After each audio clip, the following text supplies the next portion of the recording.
I threw myself an epic birthday bash my family never did, and left them out. The fallout was wild, but I finally felt celebrated. Ready for the drama? For as long as I can remember, my family has been consistent about one thing: forgetting my birthday. Growing up, birthdays in our house were a mixed bag. My younger brother? He got over-the-top parties, custom cakes, professional decorators, the works. My older sister? Her events were like mini weddings. But me? My birthday was like a ghost on the calendar, slipping through the cracks year after year. They always had an excuse. We're too busy, or we don't have the budget. Funny how those excuses never applied to my siblings.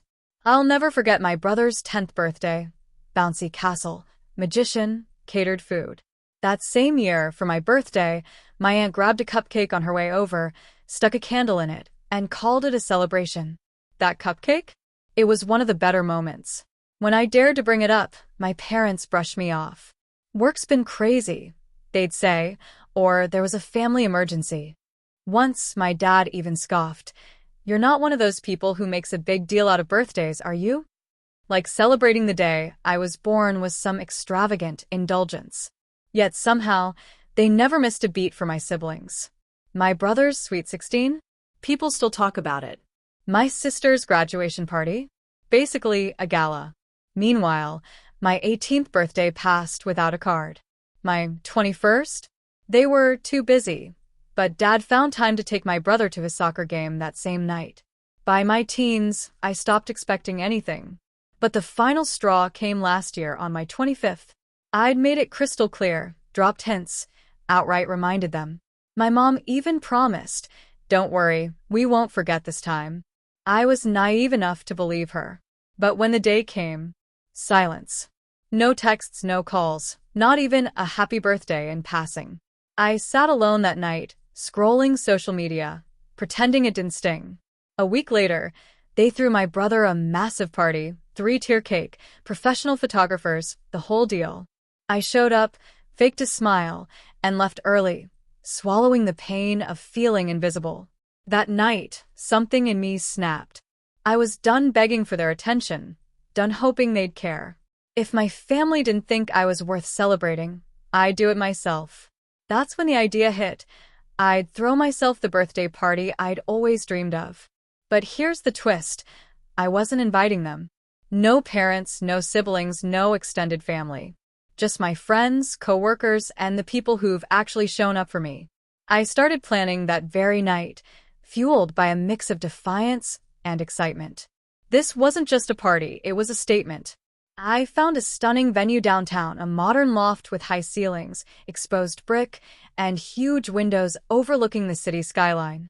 It had everything: catering, a DJ, custom lighting. The moment I signed the contract, it felt real. I chose a masquerade ball theme, elegant, mysterious, and totally me. It was the opposite of the cookie-cutter parties my family threw. My friends jumped in, helping with everything from playlists to decorations. One friend offered to make a photo backdrop with fairy lights and velvet curtains. Another scored discounted party favors.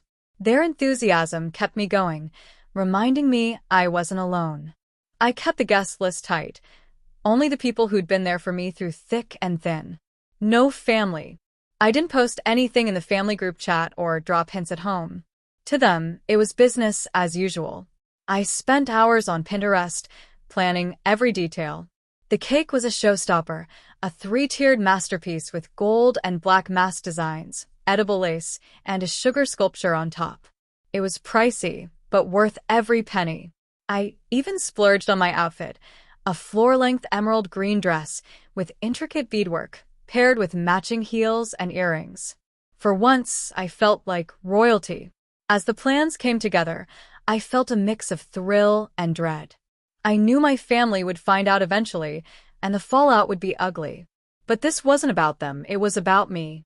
I dropped vague hints on social media, like something big is coming, to stir curiosity without spilling the beans. Everything was falling into place, but then I hit a snag. The venue canceled, double booked for a corporate event. I panicked for an hour before finding a new spot, a rooftop terrace with the same skyline view. The owner threw in string lights and heaters for the chilly evening. Crisis averted. The guest list grew from 30 to 50 as friends asked to bring plus ones and coworkers hinted they'd love to come. I couldn't say no. The more, the merrier, right? I sent out personalized invitations with wax seals, and every RSVP felt like a validation. But my family started noticing I was busier than usual. My mom commented that I hadn't visited lately, and my dad asked why I seemed distracted. I brushed them off with excuses about work. My brother, though, got nosy, hovering over my laptop trying to peek at my phone. I shut it down fast, but I could tell he sensed something was up. I'd already gone over budget, but I didn't care. I added custom masks, mini champagne bottles, and a professional photographer. Every detail screamed, "This is for me." My friends were just as excited, texting daily with updates and ideas. For the first time, I felt like my birthday would be something worth remembering. Then it all unraveled. A friend accidentally tagged me in an Instagram story while we were finalizing decorations. By morning, my phone was flooded with notifications. Among the excited messages from friends were texts from my brother, demanding to know what I was planning and why he wasn't invited. I ignored him, but he called repeatedly. When I finally answered, he went from curious to furious when I said it was a private party for friends, not family. "Mom and Dad aren't gonna like this," he warned before I hung up. By the end of the day, my parents were blowing up my phone with angry voicemails. When I finally answered, my mom unleashed a tirade, calling me disrespectful for excluding the family from a milestone event. My dad accused me of being ungrateful, saying I was making them look bad. I stayed calm and laid it out. The forgotten birthdays, the cupcake parties, the times they celebrated my siblings while ignoring me. I reminded them how they missed my 25th, even after I begged them not to. Their response? Gaslighting. My mom claimed I was exaggerating, rewriting history. My dad said they'd done their best. I ended the call before it got worse. The drama didn't stop. My cousin texted, saying my mom had vented to her, painting my parents as heartbroken victims. She tried to mediate, asking me to let them come. I thanked her, but held firm. My friends, though, were my rock. When I told them about the calls, they reminded me of all the times my family let me down. "This party is for you," one friend said. "Don't let them ruin it." Their support gave me the strength to keep going. Then my parents sent a guilt-laden email, accusing me of tearing the family apart. They even hinted they'd show up uninvited. A threat, not an offer. I replied, calm but firm, saying I wouldn't change my plans and that crashing the party would only cause drama. My brother escalated things further, posting a rant on Facebook, calling me selfish and attention-seeking. Mutual acquaintances chimed in, some siding with him, others defending me. I blocked him and my parents on social media to protect my peace. Amid the chaos, a surprise lifted my spirits. An old college mentor RSVP'd, saying she couldn't wait to celebrate with me. Her message reminded me why I was doing this, to be surrounded by people who actually cared. My parents tried one last guilt trip, sending an apology email filled with backhanded comments about family ups and downs and my responsibility to keep us together.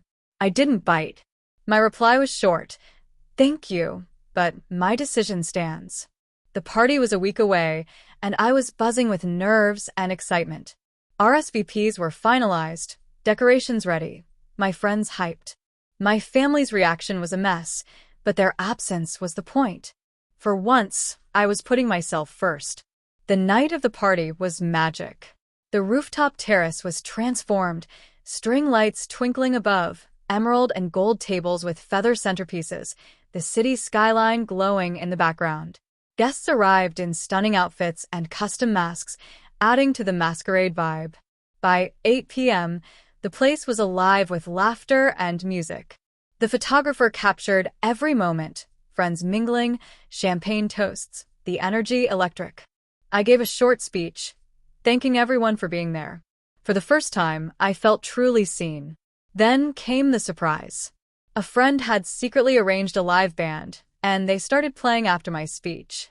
The crowd went wild, dancing and cheering. It was like a scene from a movie. The cake stole the show, 3 tiers of gold and black perfection, with edible lace and a sugar mask on top. People gasped, snapped photos, and laughed as a friend jokingly tried to steal a slice. It was pure joy. But then chaos. Around 9:30, a security guard pulled me aside. My parents and brother were at the entrance, demanding to be let in, claiming they had a right to be there. I told the guard to deny them entry, as per my instructions. Soon, I heard shouting, my mom calling me ungrateful, my dad saying I was ruining the family's reputation, my brother yelling I was selfish. Guests started noticing, peeking outside. I stayed calm, letting security handle it. Building management threatened to call the police, and my family finally left, but not before my mom shouted, "You'll regret this." My friends rallied around me. One joked I deserved an award for most dramatic family drama. Another hugged me, saying, "This proves you made the right call." The DJ cranked the music, and the party roared back to life. We danced, took photos against the skyline, and laughed until midnight. Friends gave me thoughtful gifts, a scrapbook of memories, a journal with a self-love quote. As I stood on the terrace, looking at the city lights, I felt peace. My birthday wasn't overshadowed by disappointment. It was mine. The next morning, my phone exploded with photos and videos from the night, friends calling it the best party of the year. But the drama wasn't over. My parents sent angry texts, accusing me of humiliating them. My brother posted another Facebook rant, calling me selfish and framing my parents as victims. Friends jumped to my defense, pointing out my family's years of neglect. The post turned into a heated debate, and he deleted it, but the damage was done.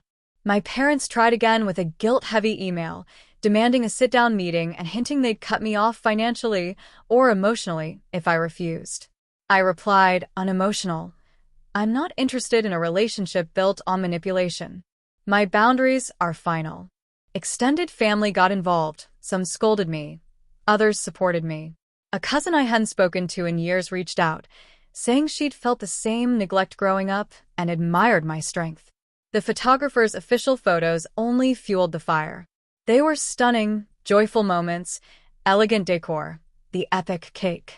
My mom texted screenshots, accusing me of rubbing it in their faces, ignoring that my friends shared them. Then I heard my parents hosted a lavish party for my brother, catered dinner, professional decorations, the works. It was like they were proving my point about their favoritism. I blocked their messages, muted group chats, and focused on my life, work, hobbies, and the people who truly care. My brother called, claiming to apologize, but it was a ploy to fish for information. He let slip that my parents were telling relatives I was mentally unstable to justify their narrative. That confirmed it. They cared more about their image than our relationship. One evening, I found an old teenage diary. Entries about forgotten birthdays hit hard, especially one where I wrote about waiting up, hoping someone would remember, only to go to bed feeling invisible. A friend suggested writing a letter to my parents, not to send, but to process my pain. I poured it all out, the neglect, the favoritism, the hurt. It was cathartic, like releasing years of weight. Then my parents showed up at my apartment unannounced. My mom accused me of tearing the family apart. My dad listed all they'd done for me, as if it erased the past. I stayed calm, told them I wouldn't tolerate manipulation, and asked them to leave. They argued, but I held firm. As they left, my mom yelled I'd regret it. I didn't. A supportive cousin shared that my parents' smear campaign was backfiring. Relatives started questioning their story, and some apologized for believing their lies. Friends and colleagues continued to support me, sharing how much they admired my boundaries. I started planning a Friendsgiving, excited to celebrate with my chosen family. For my next milestone birthday, I'm already dreaming bigger. Looking back, I have no regrets. The party, the boundaries, the fallout, it led me to peace I hadn't felt in years. My family may never get it, and that's okay. I'm surrounded by people who value me, and that's more than enough. Wow, what a story. This woman took her pain and turned it into something beautiful, proving you don't need toxic people to feel celebrated. What do you think? Did she do the right thing by excluding her family?